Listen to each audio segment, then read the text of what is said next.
We're now at the conclusion of our scheduled speakers. We're going to transition now to the question and answer period. But the way we're going to do this is we're going to bring someone into the discussion who would have been here if he could have been.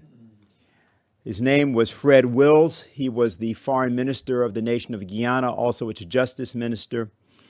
And he was, more importantly, a very close associate in the actual struggle against injustice with Lyndon LaRouche, injustice specifically of the economic variety. He gave a very important speech in 1976 at the United Nations, attempting to cause the policy of the International Development Bank to replace the looting policies of the International Monetary Fund and World Bank. We put this in here despite some of the technical problems with the video, which I will speak to in a moment, because as we began and stated, this is the Committee for the Coincidence of Opposites. Now we're going to bring Fred in because actually what he will tell you will do more to explain the circumstance that we are all in all over the world and are in specifically in the United States and other locations than perhaps any other way of intervening.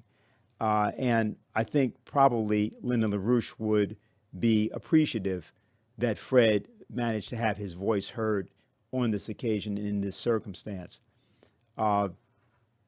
So the technical problems, you'll be able to see them clearly, and we have subtitles.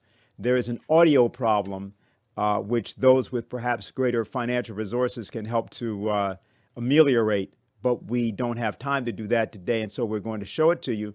If you're having any problem on your end, you may want to turn down the audio a bit if it's really irritating, because you're going to want to get the message and see the message. Also, in the subtitling, some of the passages were not transcribed by the original writers. So, but you'll be able to make it out. So, Fred Wills, former foreign minister of Guyana and close associate of Lyndon LaRouche. About 4 decades ago, when I was a student in Europe, we would meet filled with the radical missionary zeal of youth, wanting to see the old world go spinning down, as the poet said, spinning down the ringing grooves of change, new economic order. We believed in those days, and we still do, that life is the fundamental essentiality of natural process. Life has to come into existence. Life has to survive. Life has to grow.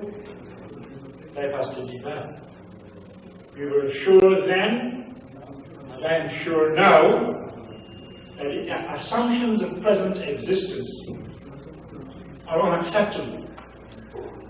I must pause and ask you to bear with me while I remember those who have fallen in this fight for a just new economic order. There are many of them, but in particular I want to remember Indira Gandhi,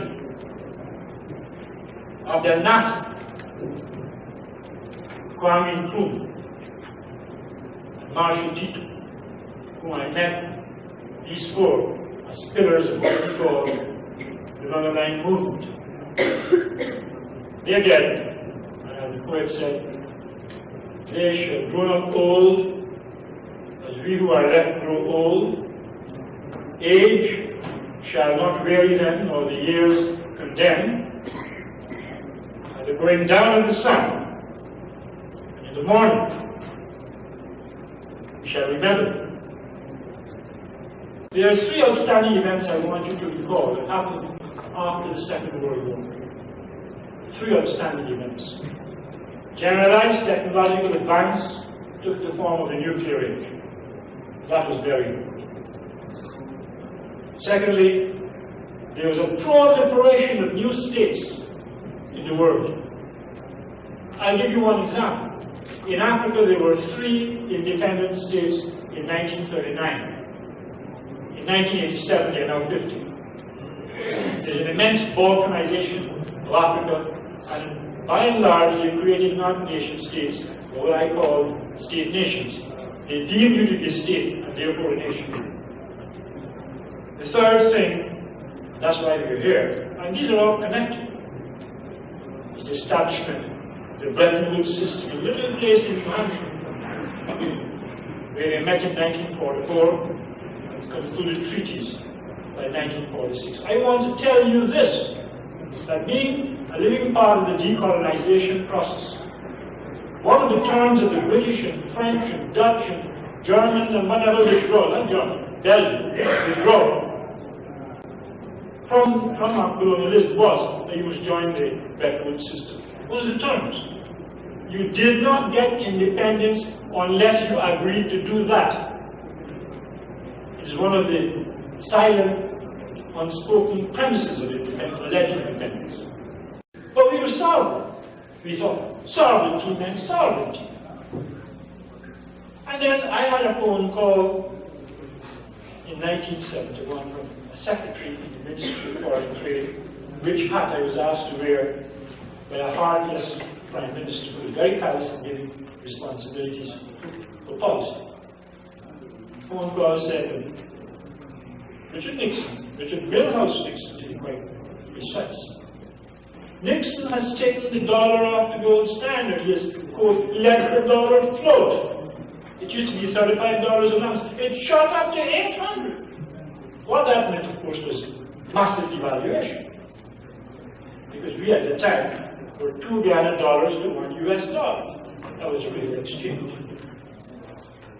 By no act of our own, by a mere imperial order, executive order as it were, of Nixon, Waving television, the money of Guyana and all the third world was divided. That's the meaning of sovereignty. That is the meaning. Well, there were further devaluations as we went along. By the time he was finished, the IMF was finished, as I stand here now, it was $2 to 1 US dollar. It is now officially 20 Guyana dollars to 1 US dollar. And unofficially, in an underground economy of gold, prostitution, gambling, and what have you, it's $30 to 1 US dollar. Right? The important thing is that the IMF handled credit systems, that it was bound to be a balance of payments disequilibrium between export receipts and what you imported, and you were told you needed to fill the gap, you needed credit, and the IMF controlled that. It was a kind of collective colonialism, more callous than the colonialism that preceded it. You all went there, and you were subjected to conditionalities. Divided. Cut government, you've heard this before. Cut government spending. Fiscal discipline. Fiscal discipline. Untrammeled free market, to which I once told an American ambassador, I must check with my ancestors because he seemed to have suffered terribly from an untrammeled free market system. He was a slave. He had a bad time. You must believe, don't ask for all the sophisticated technology that Lyndon LaRouche has been speaking to us about. Take the California maxim, do your own thing. Burn peat, burn mud and wood, Import cosmetics. Don't import medicines. Things of that nature. So I reminded him again that slavery itself was appropriate technology. And we had enough that. It fell in deaf ears. I was marked down by my very good friend, Mr. British, a person who's never satisfied. Hell, never satisfied. So long as a single human being has to live in degradation, so long as we go spiraling down the corridors of ruin, I shall not be satisfied. And that's why I am here. I went to the UN and I asked for international development back then, asked for a debt moratorium. I asked for rescheduling and restructuring of debt, a program. I was told it was a lunatic. My friends abandoned me. The Russians called me pro-American, and the Americans called me pro-Russian. The non-aligned group felt I was too big for my britches. My president felt I had embarrassed him. So I gave him a book on dialectical economics to read. You said you read it, but I have my notes. He had a anomalous problem. He had an anomalous problem. And I knew then that it was a question of time when I would lose a job. My problem was how to maximize my actions while I lose a job. And I gave a good run, I enjoyed the good run, and I liked it. We cannot remain passive in the presence of impending catastrophe. Our intervention, as exemplified by this conference, must be based on reason. The choice of action by reason over action by feelings and appetites is not a mere choice of options for what they like in the halls of leadership in these days. When reason is ignored, the forces of nature serve up terrible reminders. Terrible reminders. Just reread the history of the 14th century. That's all you have to do. We must have confidence in new technologies that illuminate man's horizon at the moment. And our development, the pathways to development, must be consistent with scientific principles.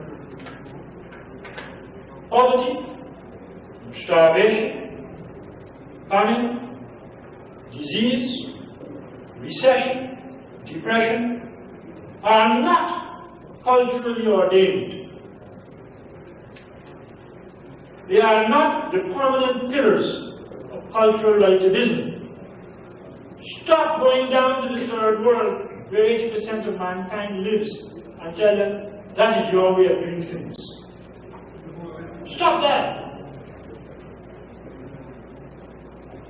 Stop carrying Racine and Molière. Carry Pasteur and Madame Curie. We must not and cannot allow the earth to degenerate into a pandemic wilderness. I say to you, we cannot furl the flags of human progress. That is what this conference is about. Once again, we are meant to establish a new monetary system. We are not here to repeat the mistakes of the old. Above all, we are not here to deify, hallow the assumptions of the old system. We are here because we know that mankind need not remain passive in the face of impending doom. But if we don't do it, there's nobody left to do it. We are the thin red line standing on the lip of progress. If we lose, such personal battles and personal tragedy, it's a decision about whether mankind on this planet has a future. I therefore ask you, in the name of those present, in the name of those departed, who have been in this fight for a new economic order, a new monetary system, and new mechanisms of credit, I ask you not to let us fail again. Thank you, Dr. Wills. You know, there's a term that some people remember. It's the name of a book, I believe, called The Shadows of Forgotten Ancestors, or we don't believe in forgetting the ancestors.